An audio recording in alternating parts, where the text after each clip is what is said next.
ایک جوان کہتے ہیں بڑا گنہگار تھا، ایران کا رہنے والا ہوتا ہے جوان دوستیوں کے چکر میں، تو ایسا ہی جوان تھا، دوستوں میں پرائیویسیز میں اور ان چیزوں میں پڑا۔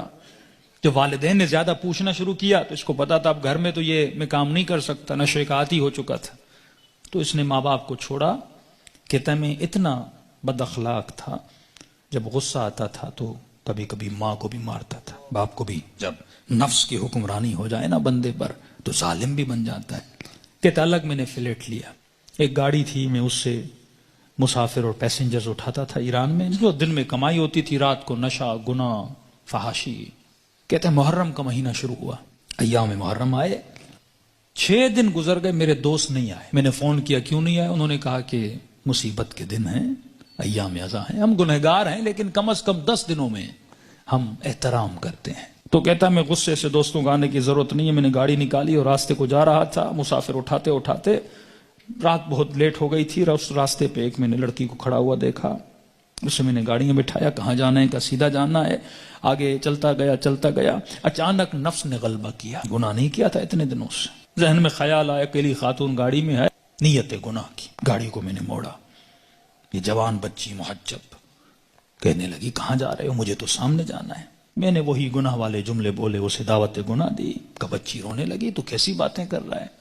کس نے کہا میں نے تو ارادہ بنا دیا ہے۔ کہتا مجھے واسطے دینے لگی، اب اکیلی خاتون کیا کرے، اسپیڈ سے میں گاڑی چلا رہا ہوں، دروازے لاک ہیں۔ کہتا مجھے واسطے دینے لگی، ظاہر ہے ایران تو مطلب دونوں شیعہ ہیں نا۔ کہنے لگی تجھے حسین کا واسطہ، تجھے مولا علی کا واسطہ، تجھے امام زمانہ کا واسطہ، ایرانی حضرت عباس کا بڑا احترام کرتے ہیں، تجھے ابو الفضل کا واسطہ۔ کہتا میں نے کچھ بھی نہیں سنا، میں نے کہا یہ چھوڑ دو عقیدے کی باتیں، فلاں کا واسطہ، فلاں کا واسطہ، کس نے دیکھا ہے؟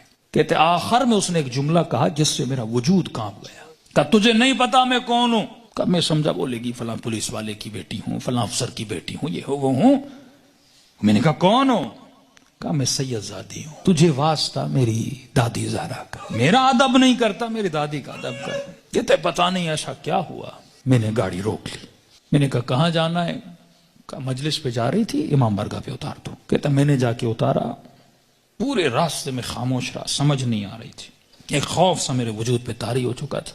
کہتا یہ خاتون گاڑی سے اتری اور جب جانے لگی تو مجھے کہنے لگی کہ اے جوان، میں مجلس میں جا رہی ہوں، تیرے لیے دعا کروں گی، تو گناہ کرنے پہ آتا، تجھے کون روکتا؟ میں اپنی دادی زہرا سے تیری سفارش کروں گی۔ میں نے سارے واسطے دیے، تو رکا نہیں، لیکن جب تم نے میری دادی کا نام سنا تو رک گیا۔ اہل بیت فرماتے ہیں ہم بڑا احترام کرتے ہیں اس بندے کا جو ہماری دادی کا احترام کرے۔ یہ جوان کہتا ہے میرے وجود میں گویا ایک انقلاب سے، ایک عجیب سی سچویشن تھی، بس دل کر رہا تھا میں روؤں۔ کہتا جہاں میں نے اس کو اتارا تھا وہ میرا محلہ تھا، میرے ماں باپ کا گھر تھا، کئی عرصے سے میں آیا نہیں ان کو دیکھنے کے لیے۔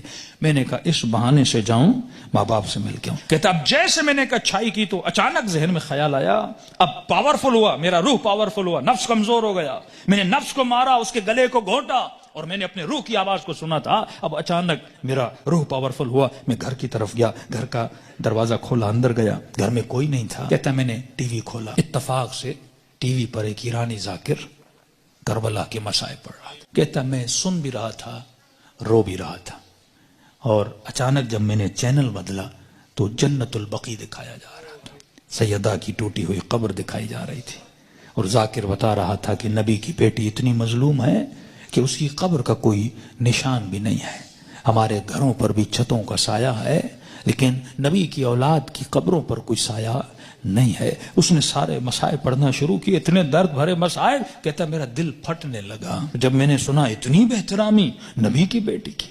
تو کہنے لگا سیدہ میں اتنا بڑا گنہگار ہوں لیکن میں نے آپ کی بیٹی کا احترام کیا، ایسے تھے جنہوں نے نبی کی بیٹی کا احترام نہیں کیا۔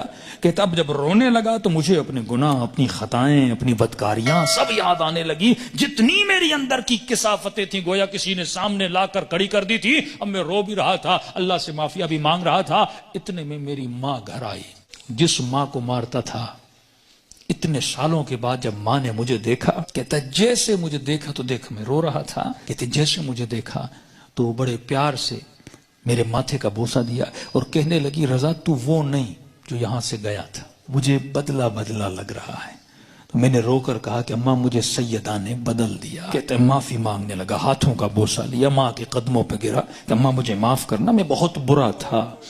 جب میں زیادہ رونے لگا تو ماں نے کہا بیٹا یہاں نہیں رو، امام بارگاہ میں مجلس ہو رہی ہے، معصوم کا فرمان ہے کوئی بھی دنیا کی مصیبت آئے نا ایسے نہ رویا کرو، بیوی چھوڑ کے جاتی ہے، بچے بدتمیزی کرتے ہیں، رزق میں پریشانیاں آتی ہیں، بندے کا دل کرتا ہے روؤں، کہتے ایسے اپنے آنسوؤں کو ضائع نہ کیا کرو، ذکر حسین کو یاد کیا کرو، مصیبت اہل بیت کو یاد کیا کرو، ان آنسوؤں کی قیمت بڑی ہے، ان کو ایسے ضائع نہ کیا کرو، غم حسین میں، مناجات خدا میں، توبہ میں بہایا کرو۔ تو ماں نے کہا حسین کی مجلس میں جاؤ، کہتا ہے اتنے سالوں کے بعد جب محلے میں گیا تو محلے داروں نے دیکھا رہے وہ جوان جو اتنا گمراہ تھا آج ذکر حسین میں رو رہا ہے، اس کی زندگی میں انقلاب بپا ہو گیا۔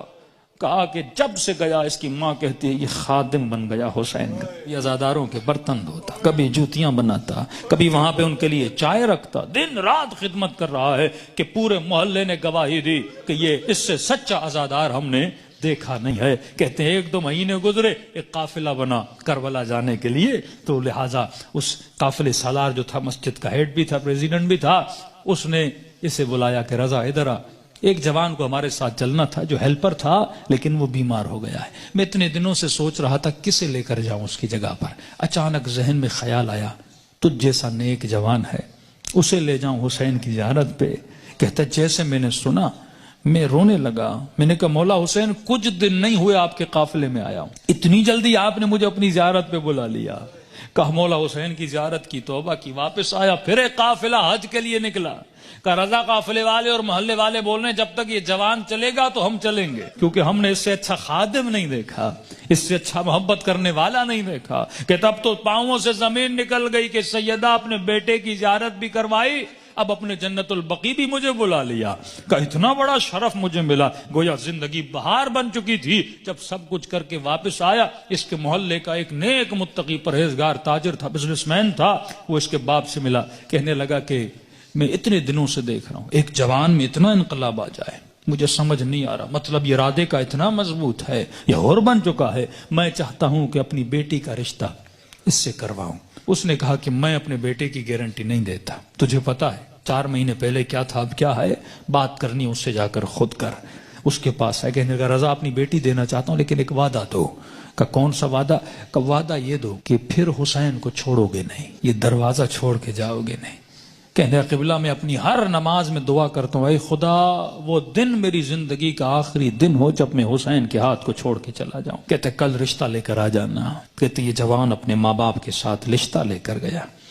جب اس کے گھر میں داخل، ایران میں رسم ہے جس بچی کا رشتہ لینے جاتے ہیں وہ چائے لے کر آتی ہے، وہ بچی چائے لے کر آئی، جیسے اس جوان نے کپ اٹھایا اس بچی کی نگاہ اس کے چہرے پر پڑی، کہتے ہاتھ سے وہ ٹریل گرا اور چیخ مار کے بے ہوش ہو گئی۔ کمرے میں لے گئے، بڑی دیر کے بعد ہوش میں آئی، اور جیسے ہوش میں آئی زار و قطع رونے لگی، اور اس کی زبان پر بس ایک ہی نام تھا، یا فاطمہ الزہرا، یا فاطمہ الزہرا۔ ماں پریشان، بیٹی رو کیوں رہی ہو؟ ایسا کیا دیکھا؟ یہ جوان پریشان، اس کے ماں باپ پریشان، ایسا کیا ہوا؟ کہتی اماں اللہ کی قسم ہے کل رات میں نے خواب میں سیدہ فاطمہ کو دیکھا تھا، مجھے سمجھ نہیں آ رہا تھا، کل رات بی بی اسی جوان کا فوٹو مجھے دکھا رہی تھی اور کہہ رہی تھی کہ تو میری چاہنے والی ہے، جب اس کا رشتہ آئے اسے انکار نہ کرنا، اس نے میری بیٹی کا احترام کیا تھا۔ تبھی فرمایا جب تو 1 قدم اہل بیت کی طرف جاتا ہے وہ 10 قدم آگے بڑھاتے ہیں، لیکن سوال یہ ہے کہ یہ قدم اٹھیں، زندگی میں ان کو راضی کرو جن کے راضی ہونے سے خدا راضی ہوتا ہے۔